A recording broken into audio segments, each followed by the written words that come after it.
Baiklah, selanjutnya penyampaian materi 5 judul dari Rivaldo Dwi Kumala. Pada Rivaldo dipersilakan. Oke, assalamualaikum warahmatullahi wabarakatuh. Waalaikumsalam warahmatullahi wabarakatuh. Perkenalkan, nama saya Rivaldo Dwi Kumala. Saya ingin mempresentasikan modul yang berjumlah 5 modul. Yang pertama itu Al-Quran. Pengertian sejarah kodifikasi Al-Quran. Al-Quran adalah kitab suci sekaligus pedoman hidup untuk umat muslim dengan perantara Rasulnya Muhammad Sallallahu Alaihi Wasallam.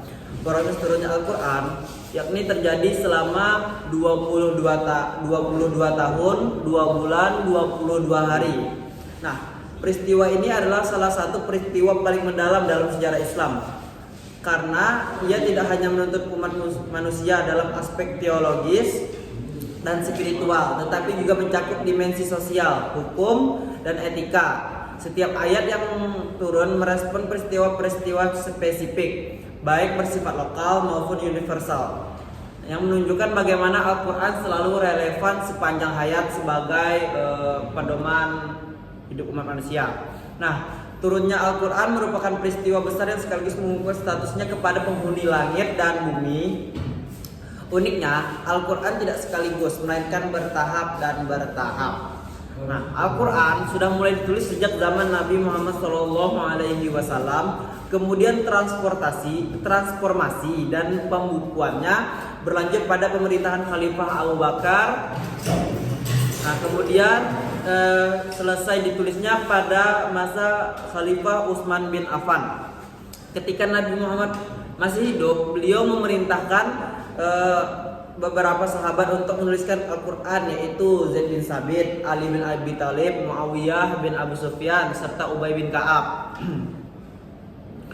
Nah, Al-Quran sudah riwayat yang disampaikan oleh Imam Bukhari sebelumnya, di mana disebutkan nama-nama para sahabat yang ditunjuk oleh Khalifah Utsman bin Affan sebagai tim pelaksana pekerjaan besar yang menaskah ulang Al-Quran yang akan dijadikan sebagai standar Al-Quran yang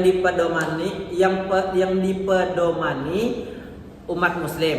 Nah, nama-nama tersebut adalah Zaid bin Sabit sebagai ketua tim, Abdullah bin Zubair, Sa'ad bin Abi Al-As, dan nama terakhir yaitu Abdurrahman bin Al-Harith. Yang jelas nama-nama ini ditunjuk langsung oleh Utsman bin Affan. Selanjutnya itu Al-Quran sebagai sumber hukum. Al-Quran ini secara arti Al-Quran ini yang berasal dari bahasa Arab, yang berarti itu qara'a yaqra'u qira'atan, yang berarti membaca. Nah, Al-Quran adalah sumber hukum yang paling otoritatif dalam Islam. Etika dalam Al-Quran menekankan nilai-nilai seperti bukan Ki. Nah, Al-Quran ini secara harfiah berasal dari bahasa Arab, yaitu qara'a yaqra'u qira'atan, yang artinya qara'a yaqra'u qara'a yaqra'u qira'atan, yang berarti membaca. Nah, Al-Quran adalah sumber hukum Islam yang paling otoritatif dalam hukum Islam. Etika dalam Al-Quran menekankan nilai-nilai seperti kejujuran, keadilan, kasih sayang, dan penghormatan terhadap hak-hak individu. Misalnya ayat-ayat yang menganjurkan keadilan, Quran Surah An-Nisa ayat 135.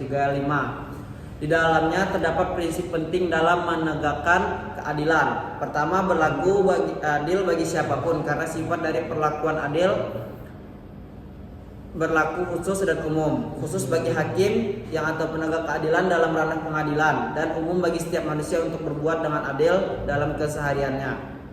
Kedua, dalam menegakkan keadilan, seseorang harus seimbang, artinya memperlakukan seseorang sesuai dengan hak dan kebutuhannya, tanpa tergantung pada nasab, harta, ataupun jabatan. Ketiga, kepercayaan bahwa Allah selalu melihat, karena hanya dengan agama seseorang dapat meningkat.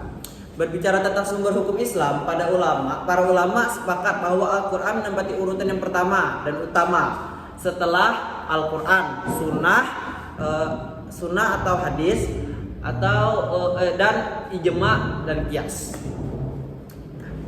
Selanjutnya itu etika dan moral. Etika dan moral ini merupakan dua konsep penting yang selalu hadir dalam kehidupan manusia. Keduanya ini menjadi pedoman utama dalam menentukan baik dan buruk suatu perbuatan, sekaligus berperan besar dalam membentuk karakter individu maupun masyarakat. Nah, sedangkan dalam Islam sendiri, sumber etika dan moral tertinggi adalah Al-Quran dan As-Sunnah, yang tidak hanya mengajarkan tata cara ibadah, tetapi juga memberikan tuntunan hidup menyeluruh.